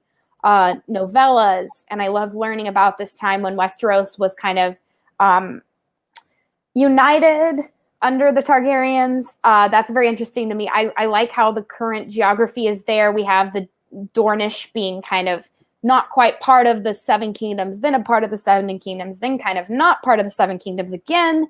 So I really like learning about these kinds of political implications. The world building in Aswath, I think most people would agree with me, is amazing. You have the Iron Islands with their own, religion, and then you have the North, which follows the religion of the Children of the Forest with the Werewoods, and then you have the Seven, which George has basically said is the Catholic Church. So you have a lot of stuff going on there, and actually Essos is the most interesting to me, especially ET, even though we don't get much from it. And if you follow my blog and my channel, I am going to write a lot more about ET because it is very similar to China. And, George is not even that subtle about how similar it is to China, because if you have the World Book, you can see the picture of an Etish man, and he looks just like a Chinese guy during the Ming Dynasty. I mean, there's just no question. And so I originally started the blog actually a couple of months before June. And I thought, okay, I don't really know if there's anything to talk about with Chinese symbolism, this or that. And people in the History of Westeros chats, particularly Jaded Redhead and other people in there, were like, Amy, come on, you can find something to write about. Just do it. And so I created the WordPress, and I didn't touch it for a couple of months. And then the wonderful people here at Here Be Dragons really encouraged me to do it. I've gotten way more into A Song of Ice and Fire as far as strict, really careful literary analysis. And because I study Chinese literature, that's what I do for my day job, if you want to call it that. Sometimes I study deep into the night. But I've learned a lot of techniques of literary analysis, and I really like to apply that to Western fantasy, particularly A Song of Ice and Fire. And so, the show got me into it, and HBO got me into it. But I think I've branched beyond that, and I've really realized the literary value of what George has given us, and hopefully will continue to give us. Right on. Amy, can I just say that you are such an easy guest, because I literally just have to be like, question, and you're off you go. It's great. You had me looking through what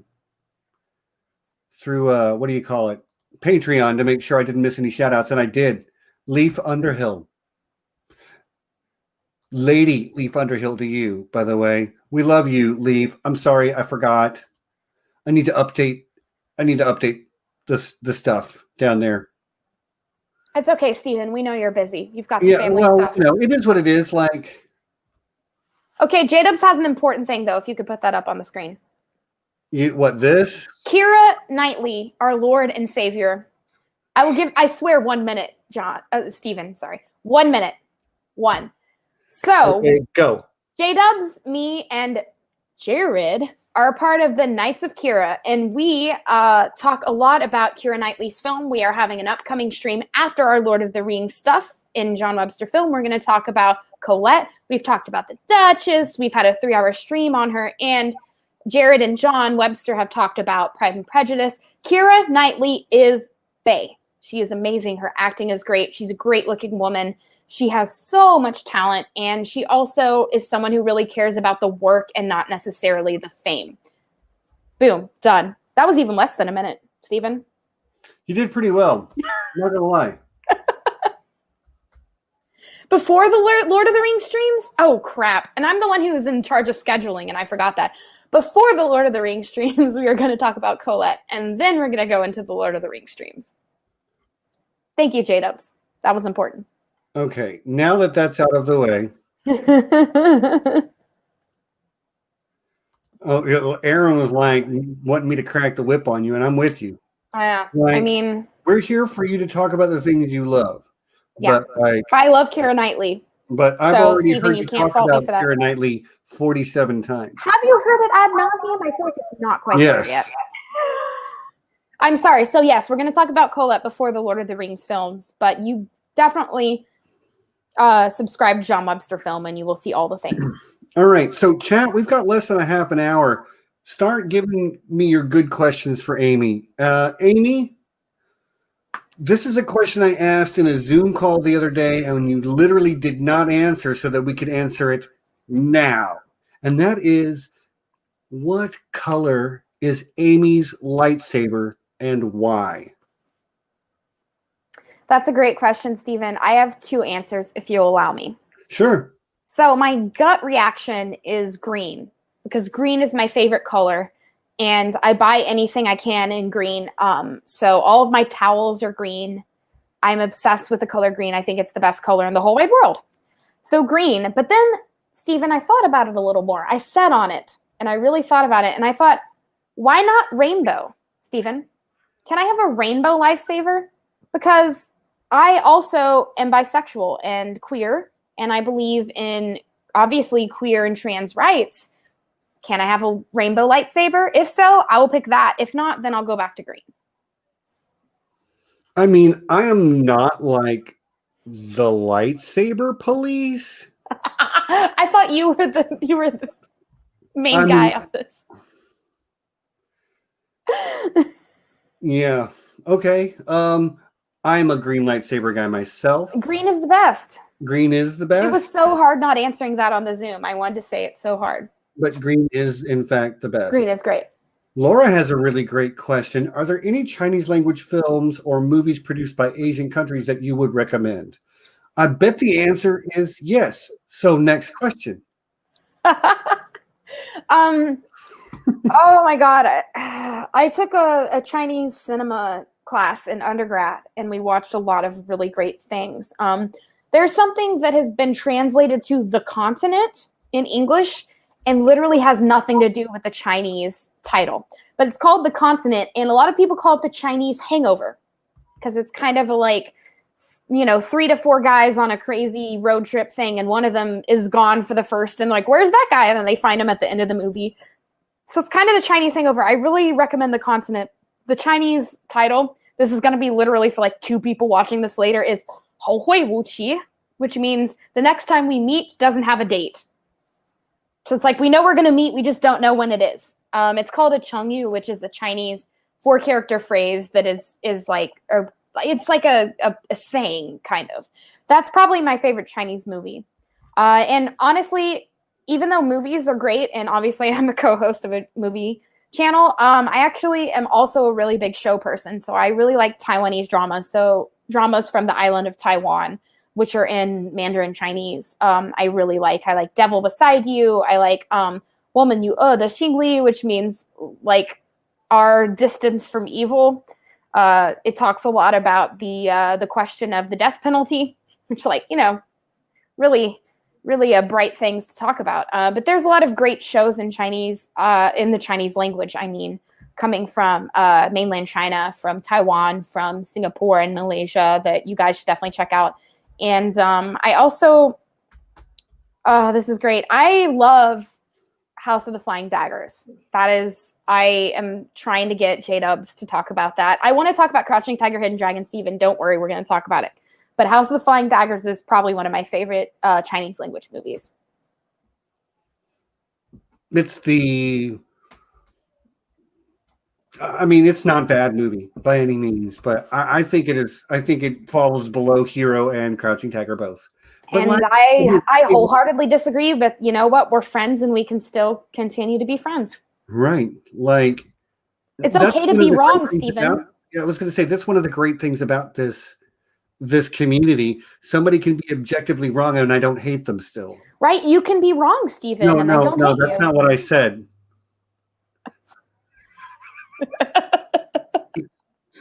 Oh man. But yeah, I'm a huge fan of Taiwanese drama, so I would say I would sit down for hours to watch a Taiwanese drama, but then be like, 2 hours of a movie, I don't have time. Whereas J-Dubs over at John Webster Film, he's definitely changed my mind about that. Movies deserve your time, and they're great. Potter's got a great question. What is it in particular about Mandarin China that attracts you compared to other Asiatic cultures? So yeah, that is a good question, Potter. So what I liked about the Japanese language when I was really interested in Japanese culture, when I was looking at the language, were actually Chinese characters, which are called kanji in Japanese. So I think that a lot of Chinese culture and language is the birthplace of a lot of the Asiatic cultures that I'm interested in. Now, this is not to say that Polynesian cultures, such as and we also have the Philippines, Indonesia, they definitely developed independent of China. But, you know, we also have these examples of China kind of encroaching into Vietnam and other places. You know, until the French kind of took over Vietnam, they used Chinese characters. So it's kind of like a dominant culture in the area. And I'm really interested in how that dominant culture kind of exerted itself into other cultures, such as the Mongolians, the Uyghurs, the Tibetans. And I don't want to get too political, but there is this kind of idea of Han Chinese, specifically culture being, you know, something special. And I don't want to say that it's racial, but I will say, you know, with the philosophy and with the texts and the literary history of Mandarin Chinese China, whatever you want to call it, Han Chinese China, you know, there is definitely something beautiful there. And it's something about the characters that to me feel like a work of art. And so that really attracts me to it. And I think that China has affected the world in many ways that we don't think about, right? Like the Silk Road and all of this. China has long been a very strong economy and cultural part of the world. And so for the West to be like, oh, China's rising, it's like, what else is new? They've been, you know, there was the Tang Dynasty, the Han Dynasty, the Song Dynasty. There have been many dynasties where China was on top of the world and the West just didn't take notice. So I also like moving away from a Eurocentric view of the world and looking at, you know, maybe a Sino, if you will, a Sinocentric, Chinese-centric view of the world. And the world looks very different and yet in many ways similar. And I really like looking at that, kind of comparing and contrasting these kinds of ideas of development and modernization, industrialization, these kinds of things. Right on. Sorry, I think I lagged out there for a second. You're good.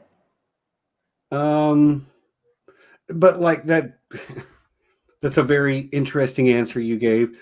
Maybe you can answer Anna's question as well. Girl. What type of music do you like? I was raised, okay, first of all, here's what I was raised on. And then second of all, I'm going to say what I like beyond that. I was raised on good 60s and 70s rock. Tom Petty and the Heartbreakers, the Beatles, the Rolling Stones. You know, like that is some good stuff. I listen to it every day. I will always love that. And my parents were taking me to blues and rock and roll concerts since I was in the womb. So that's definitely something. So I love classic rock, but I also love hip hop. And I actually have a blog on Chinese hip hop. I'm really interested in global hip hop and how hip hop from Compton and from Brooklyn has kind of moved beyond that into the world. And I also, you know, I really like rapping. And I think that for people of color, rap has become a way to express themselves and to kind of, you know, if you'll rage against the machine, if you will, you know, to kind of speak out against a lot of the things that we're talking about currently in America. So I really dig rap and hip hop. I think that it's got a lot to say about the world. So yeah, I really like classic rock, but then I also like, you know, early and contemporary hip hop. So, you know, I'm kind of a mix of a lot of things. But I also like some pop things. Like I'm a huge Ariana Grande fan. So, you know, I kind of am a mix of a lot of things, but I would say that, you know, and I will have to say that rock and roll from the 60s and 70s owes a lot to Black music. You know, rock and roll had a baby and named it blues, basically. So I also blues had a baby and named it rock and roll. Wait, rock and roll had a baby and oh my God, you're right. Blues had a baby and named it rock and roll. Thank you, Stephen. I'm a little drunk. Yeah, exactly. So you have blues was kind of the origins of what then became rock and roll, which in a lot of ways was a little bit of a whitewashing of a great Black genre. So I also want to recognize the beginnings of that, you know, with Muddy Waters and B.B. King. You know, you had these really great artists who had a lot of soul into it, you know, and you have to have your heart broken to sing the blues kind of thing. And then you have rock and roll being a little bit more acceptable into white American culture and British culture as well. Right. That's a great question, Kelly. Like the chat's killing it with great questions right now. So what's the best concert you've ever been to, or the worst? I've seen Tom Petty twice in concert before he died, and he is hands down one of the best live performers I've ever seen. But I if you can allow me, Kelly, to have two answers, B.B. King is also amazing in concert. I've got to say, you know, live, he's really great. The worst, that is, Yeah. You know, I love the Red Hot Chili Peppers, but I'm going to give it to them. They did not do great live. I've heard that before. Yeah, they're really a studio band. Also, if I could go back to a great concert, Fleetwood Mac is amazing live as well. Right on. I think I would enjoy any of those. Anna says, "What is your favorite anime? What genre of anime do you like the most?" And also, if I could just go back, I do actually like the Red Hot Chili Peppers. I know it's this thing where like the internet is just against them, but they're just not good live. Anyway, my God, I actually like Attack on Titan. That's a good anime. I tend toward the shonen. So shonen means specifically more action oriented. Shoujo is going to be more like romance. And you know, once again, I hate, you know about this, Stephen. I hate the binary. I hate this, like, this is a male-oriented anime and this is a female-oriented anime. Like, screw that. But yeah, I do tend more toward the action fighting kind of anime versus the fruits basket shonen kind of anime. Right. So Nessie's got another great question. If you could be a Pokemon trainer, what 6 Mons are in your Pokebulks? Okay, well, you know, Growlithe / Arcanine is definitely going to be there. And then she says balls later. Balls. Balls. It's going to be pretty much all fire Pokemon, you know. I'm definitely going to have Arcanine, who I have evolved from a Growlithe. I'm going to have Torkoal. Oh my God, I'm sorry. It's the 3rd generation like turtle thing that shoots out lava. Anyway, yeah, and I like Torchic. Evolved up to its 3rd evolution, which I'm sorry, I'm totally blanking. Blaziken. Or sounds is that the right. second? Or is that the mid one? I don't know, but it's pretty much going to be all you know, fire Pokemon. I'm sorry, guys. I am a little drunk right now, so I'm forgetting a lot of the names. Somebody in the chat will tell us what the Torchic evolution is. I love a good Charizard. Love me a Charizard. Yeah, it's going to be mostly fire Pokemon. Definitely. It is Blaziken. Okay. Thank you very much. Yeah, it's pretty much all going to be fire Pokemon. There was another one.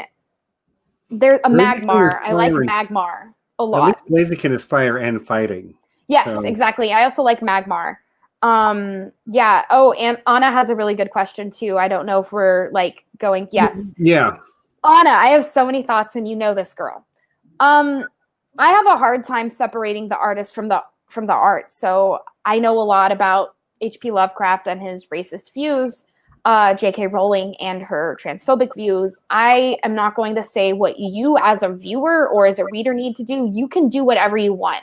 But personally, I'm not going to buy any more, you know, Harry Potter merch. I'm just going to read the books that I've already bought. I'm going to speak out at any time I can against J.K. Rowling for saying that, you know, trans existence isn't a thing, which is bullshit. You know, so I don't believe in the death of the author. I think you can definitely, and this is something that I do in my studies, I can look at the short story or the novel as what it actually is in its own universe, but to not talk at all about the author and, you know, their views and what their life was like, I think is missing a lot of the point of literary analysis. So I don't believe in the death of the author. I think that you have to be cognizant of the author's life and their views. Lady Triple, I drink white wine almost exclusively, unless it is brewed by the wonderful Nessie from the Unspun Yard and Left Dad. They make amazing red wine. But yeah, no, if you've noticed, during most of my streams, it's mostly white wine. Red wine, I had actually Aaron M, who hopefully is still in the chat. Whenever we hang out together IRL, Rona friendly, by the way, we're very careful.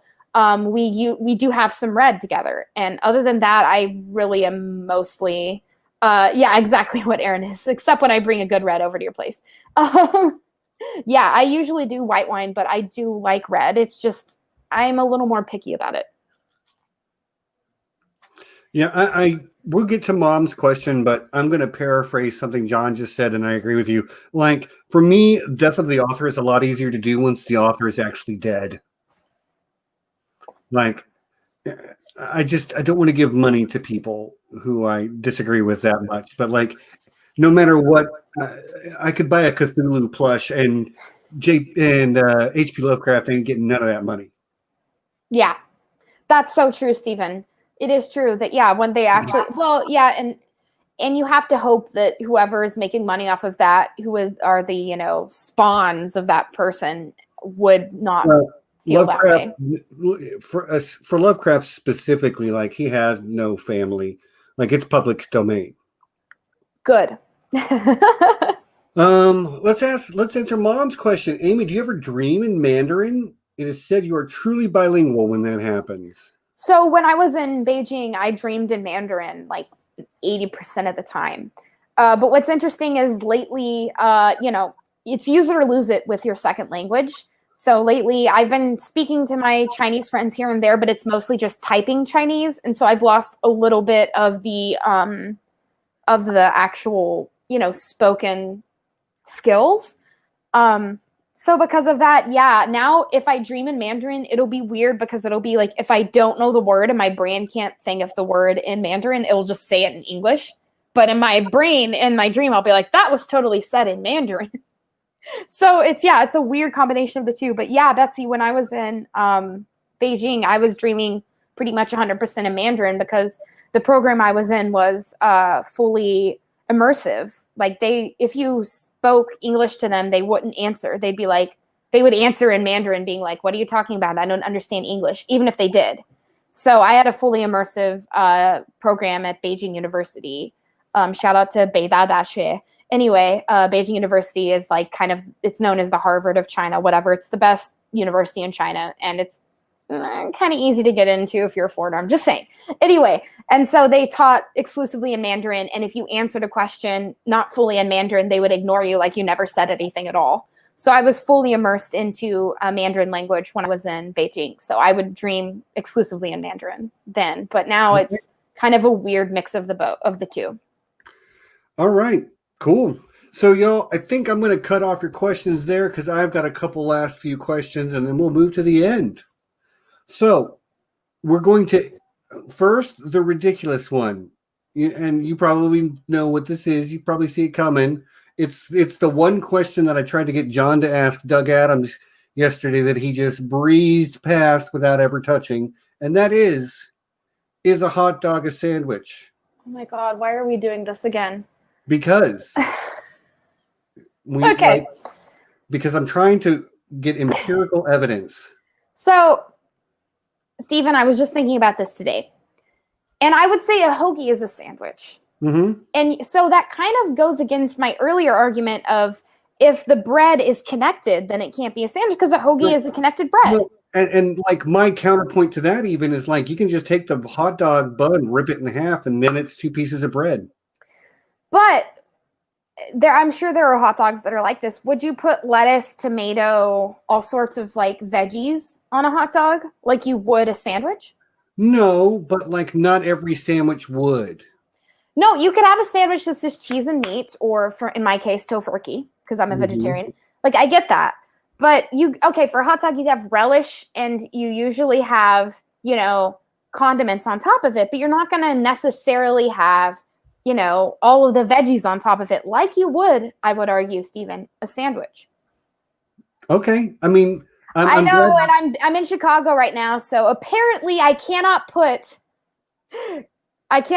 ketchup on my veggie dog. I will literally be arrested by the Chicago. Honestly, the Chicago PD probably has more to do, but I will be berated by people living in Chicago. See, Aaron raises a solid point. Like, I guess you can put all that stuff on a hot dog. It's not like colloquially we don't. We put chili on our, we have chili dogs and whatnot. But like, I definitely counter know. With, is a dragon a hot dog? Yeah, well, we already know empirically that dragons are hot dogs. That one's already figured out. We're just trying to figure out the sandwich thing. But I lose sleep over this. Is a burger a sandwich, Stephen? Oh yes. It's too much. Okay. Well, I don't want to hurt your brain, so we'll move on to the last series of questions that I have for you. First, Amy, if we were to create a movie, you're on a podcast about movies. If we were going to create a movie about your life, who would you want to cast as Aemy? Kirsten Dunst. Well, that was a quick answer. You don't think I haven't thought about this, Stephen? Okay, so she went back. She did her homework. She knows what kind of questions I ask. Kirsten Dunst. Great. Who's directing Kirsten Dunst? Like, whose unique directorial vision is going to put their fingerprint on your life story? You know, that's a great question.